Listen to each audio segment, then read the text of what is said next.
Sinikele Nkosi, sikelela Thixo wethu namandla apho bathatha khona Nkosi. Ubheke Thixo wami izidingo zabo besanikela Enkosi moyingcwele lapho uzawusebenza khona. Yandisa njengoThixo siyabulela ngama egameni likaYesu. Amen. Amen. Ngicela kubekho umuntu ke walapha ekhaya ozothatha lo umuntu siyabulela ke tata. Siyabulela kakhulu. Ixesha ebendilinikiwe. Yabona ngoku ubungayifumana nge-chance yokuthi goodbye. Ngoku sithi goodbye impela.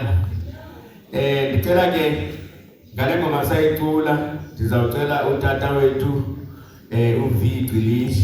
Amen.